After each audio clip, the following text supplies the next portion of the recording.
ये तस्वीरें विचलित कर देने वाली हैं।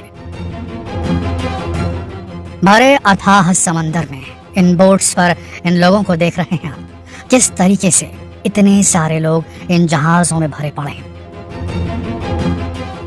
बिल्कुल ठीक उसी तरह जिस तरह पाकिस्तान की रेलवे में नजर आता है जहां लोग ट्रेन के ऊपर चढ़े हुए रहते हैं, बांग्लादेश की ट्रेनों में नजर आता है किस तरीके से लोग एकदम चारों तरफ चढ़े रहते हैं। ठीक उसी तरीके से ये तस्वीरें सोशल मीडिया में वायरल हो रही हैं जहां जहाजों में भर भर करके मुस्लिम शरणार्थी यूरोप में घुसने की कोशिश कर रहे हैं। जी हाँ दोस्तों, यही लिखकर इन वीडियोस को वायरल किया जा रहा है कि ये मुस्लिम शरणार्थियों से भरी लबालब वो जहाजें हैं जो लगातार समंदर में तैर रही हैं और सारी जहाजों का एक ही डेस्टिनेशन है, यूरोपियन यूनियन का कोई भी देश।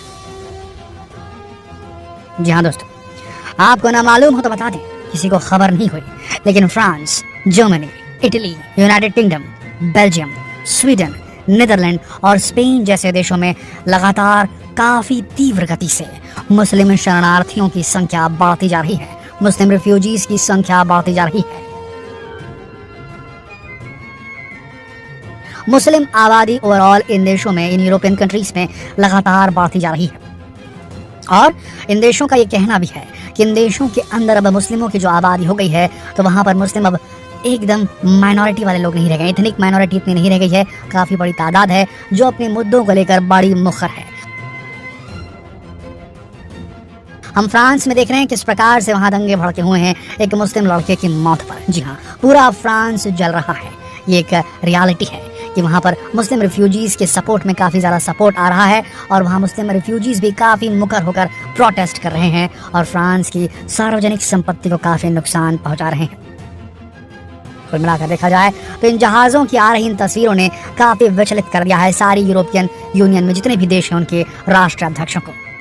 दोस्तों, ये कहा जा रहा है कि ये जो मुस्लिम रिफ्यूजी हैं ये ज़्यादातर सीरिया, पाकिस्तान, इजिप्ट, फिलिस्तीन और अफगानिस्तान के होते हैं और ये सारे लोग, ये सारे मुस्लिम शरणार्थी चाहते हैं कि किसी तरह उन्हें यूरोपियन यूनियन से रिलेटेड किसी भी देश में एक ज़मीन का टुकड़ा मिल जाए, क्योंकि ये जानते हैं कि यूरोप में शांति बहाल रहती है और जितने भी मुस्लिम कंट्रीज़ हैं दुनिया में, वहाँ पर या तो यूरोपियन कंट्रीज़ ने आतंक मचा रखा है या तो अमेरिका ने आतंक मचा रखा है, तो वहाँ पर अनरेस्ट है। दुनिया की जो सबसे बोलना चाहिए कि जो भी मिडिल क्लास कहना चाहिए, अगर इनकम के हिसाब से यहाँ पर कैटेगराइज करें, खाड़ी देश हो गया जैसे कि यूनाइटेड अरब एमिरेट हो गया, सऊदी अरब हो गया, कुवैत हो गया, यहाँ पैसा बहुत है, लेकिन जो मिडिल इनकम पेइंग कंट्रीज़ हैं, जो मुस्लिम कंट्रीज़ हैं, अफ्रीका हो गया, सीरिया, फिलिस्तीन, इराक, ईरान, इजिप्ट, फिलिस्तीन, अफगानिस्तान, यहाँ के जो मुस्लिम हैं वो त्रस्त रहते हैं, वो निकलना चाहते हैं अच्छी ज़िंदगी के लिए, उन्हें अच्छी ज़िंदगी कहाँ नज़र आती है? यूरोप में। अब इसे कहा जा सकता है शरणार्थियों की जो प्रॉब्लम, जो मुस्लिम शरणार्थियों की जो प्रॉब्लम है, ये पैदा भी तो इन यूरोपियन कंट्रीज़ नहीं की है, इन नेटो लेडन कंट्रीज़ नहीं की है, इन अमेरिकी जो है अमेरिका की सरपरस्ती में रहने वाली कंट्रीज़ नहीं की है। यहाँ इन्होंने अनरेस्ट मचाया इस्लामिक कंट्रीज़ में, लोग वहाँ से निकलने शुरू हो गए और यूरोप की तरफ घुसना शुरू करें। लेकिन जिस प्रकार से ये माइग्रेशन हो रहा है ये इलीगल बहुत बड़े मात्रा में हो रहा है। जहाँ लीगल हो समझ में आता है, लेकिन इलीगल माइग्रेशन हो रहा है। ये लोग बिना पासपोर्ट के, बिना वीज़ा के सीधा घुसने की कोशिश करते हैं यूरोपियन कंट्रीज़ में और इन्हें काफ़ी ज़्यादा हवा दी जा रही है। आपको बता दें, ग्रीस और इटली ये दो ऐसी जगह हैं जहां से ये घुसने की कोशिश करते हैं यूरोपियन यूनियन में। जी हाँ दोस्तों, इसीलिए आपने देखा होगा कि इटली के जो राष्ट्राध्यक्ष हैं उन्होंने भी काफ़ी ज़्यादा तंज कसा है मुस्लिम आबादी पर और ग्रीस में तो हालात क्या हम सब जानते हैं। आपको बता दें कि इनकी जो जहाज़ होते हैं जिसमें ये जितने भी ये जो मुस्लिम शरणार्थी होते हैं बैठ कर लबालब खचाखच भर करके जहाज़ों में जो इलीगली अंदर एंटर करते हैं, कई बार इनके जहाज़ डूब जाते हैं। हाल ही में ग्रीस जाते जाते एक शरणार्थियों से भरा, पूरी तरीके से भरा जो एक जहाज़ था वो पानी में पलट गया, समंदर में डूब कर सारे लोग खत्म हो गए। ठीक उसी तरीके से इटली जाते जाते अभी एक बड़ा जहाज़ जहाँ बहुत सारे सैकड़ों की तादाद में 700-800 शरणार्थी थे, वो सब के सब डूब गए। तो दोस्तों, जिस प्रकार से माइग्रेशन एकदम इलीगली हो रहा है और जो रिफ्यूजीज, मुस्लिम रिफ्यूजीज एंटर करते जा रहे हैं यूरोप में, तो यूरोपियन कंट्रीज़ के अंदर भी वहाँ के लोगों के दिलों में भी एक डर लगने लगा है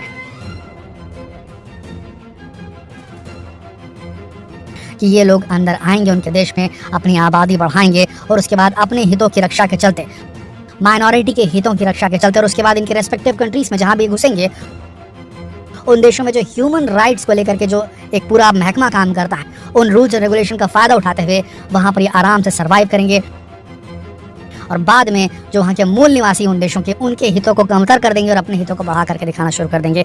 ये एक किस्म का एक अंडरटोन, एक सेंटिमेंट, एक इमोशन की लहर दौड़ रही यूरोपियन कंट्रीज़ में।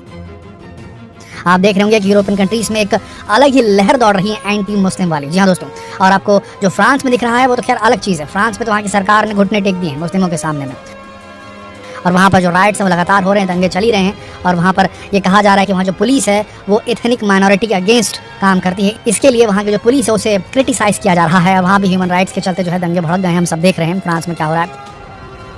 ठीक इसी तरीके से स्वीडन में एक बड़ी घटना को अंजाम दिया गया। वहाँ पर जो पवित्र किताब होती है मुसलमानों की उसे जला दिया गया, और उसके बाद जो है अब स्वीडन को पूरी OIC countries, organisation of Islamic countries जो है उनके सारे सदस्य जो है स्वीडन को फाइनेंशियली, जियोपॉलिटिकली और मिलिटरली घेरने की तैयारी कर रहे हैं। तो कुल मिलाकर देखा जाए तो यूरोपियन कंट्रीज़ अंदर से बुरी तरीके से घबराए हुए हैं। और उसी बीच सोशल मीडिया पर इस प्रकार के वीडियोज़ निकल के आ रहे हैं जिसमें दिखाया जा रहा है कि भरे हुए खचाखच भरे हुए जहाज़ों में मुस्लिम शरणार्थी यूरोपियन यूनियन की तरफ आ रहे हैं।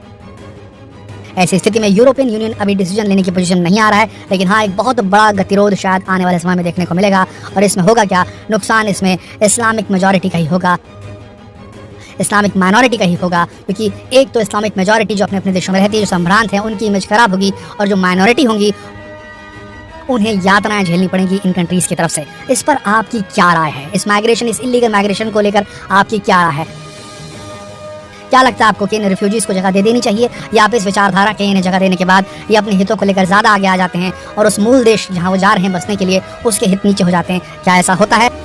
या फिर आप इस विचारधारा को मानते हैं कि ये सारी फसाद की जड़ इन ताकतवर कंट्रीज़ ने बनाई हुई है? इन्होंने इस्लामिक कंट्रीज़ में जहाँ पर इस्लामिक लोग ज़्यादा हैं वहाँ पर इन्होंने टेरर फैलाया, वहाँ पर हमले करवाए, उन्हें हथियार दिए, और इवेंचुअली जब उन कंट्रीज़ में अनरेस्ट फैल गया तो मजबूरन इन लोगों को अपने देशों से भागकर किसी शांत जगह में जाना पड़ा और इन्होंने यूरोपियन यूनियन को चुना। तो इन दोनों में से किस विचारधारा को आप बिलोंग करते हैं? क्या सोचते हैं? आपके दिमाग में क्या चल रहा है? नीचे कमेंट सेक्शन में लिखकर जरूर बताएं। और यही सवाल दूसरे देशवासियों से पूछने के लिए इस वीडियो